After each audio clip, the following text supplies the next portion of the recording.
Hello, I'm Executive Chef Joseph Schutze. Welcome to our kitchen. Today I'd like to share with you the fifth and final segment for Escoffier's mother sauces. And that sauce is Hollandaise.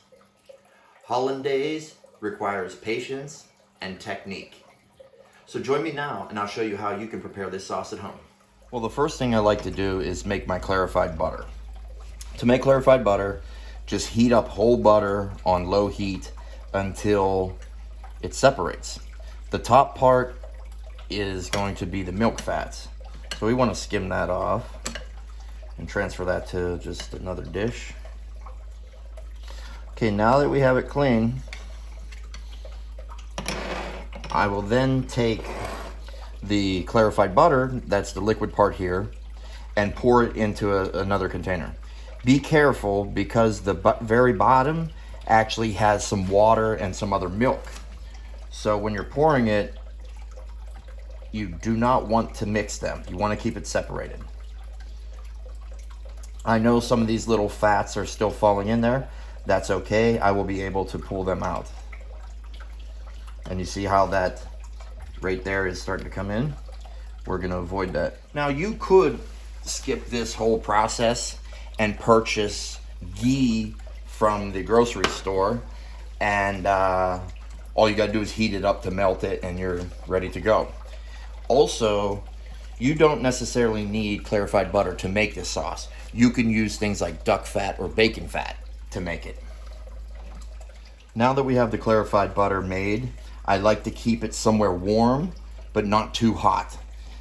As I mentioned before, this sauce is very delicate and sensitive to temperature. So we will have a pot of water on to cook our eggs.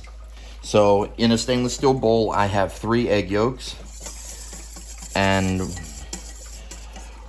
we break them up a little bit. I also like to add a few drops of lemon juice. Go ahead and whisk that around. Now we are going to slowly cook the eggs over the water bath. Please be careful that if you cook it too fast, too hard, you will scramble the eggs and have to start all over again.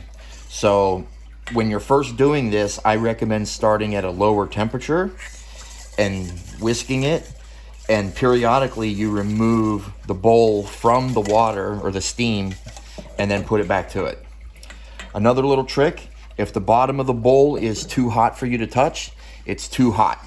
Keep it off until it cools slightly and then put it back to the heat and repeat the process until the eggs are cooked.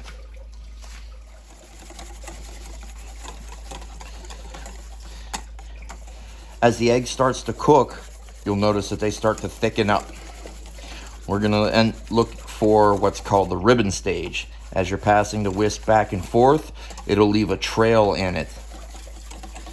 Also, please pardon the noise in the background. That is our thermal circulator going, cooking a ribeye steak. Now the egg is nice and cooked.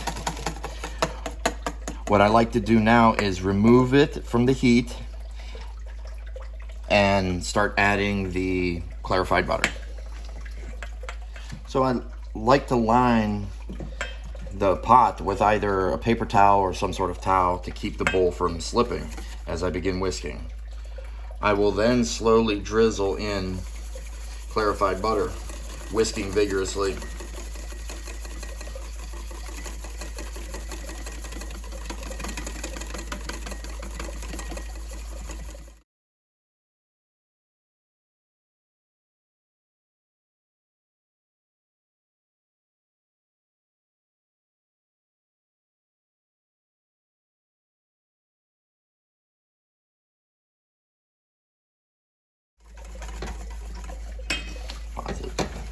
Now we have incorporated the clarified butter, we made our emulsification.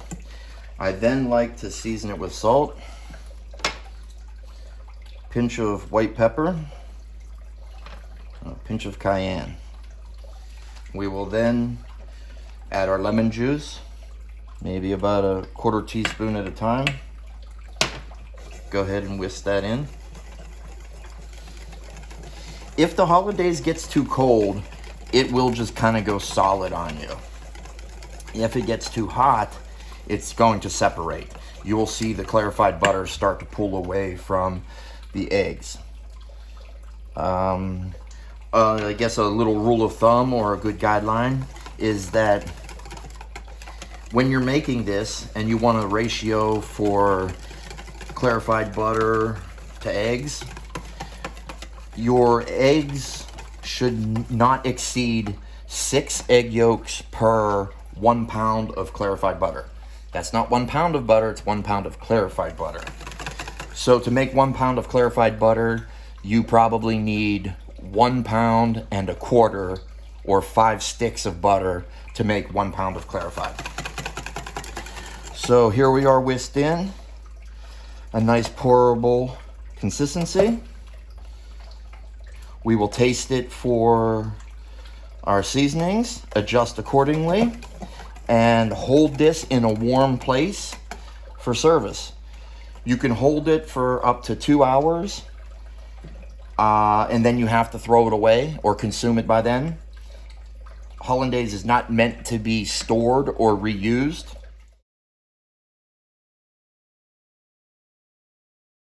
Well, there you have Hollandaise.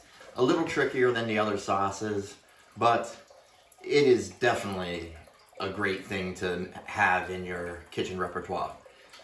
A good Hollandaise really makes it a dish. You can serve it with salmon, serve it with beef, you know, eggs Benedict, of course, and some other sauces, you know, sub sauces from that could be béarnaise sauce, which you would make a tarragon reduction, chill it a little bit, strain it, and then put the egg yolks to it, and then begin the process of the emulsification for the eggs.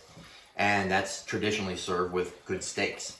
Well, that concludes our demonstration for Hollandaise and our 5-part series on Escoffier's mother sauces, beginning with the Espagnole or brown sauce. We have the Bechamel, which is our cream sauce. We have our velouté, which could be chicken, could be fish, could be veal, could be duck, anything. We have our classic tomato sauce, and again, our Hollandaise. Well, feel free to leave some comments below, any questions. I hope you enjoyed the presentations, and I hope it gave you a better understanding of where the sauces come from.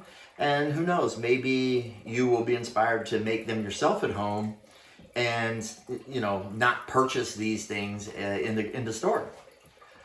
Thank you very much for joining me. Yo, Etvayat.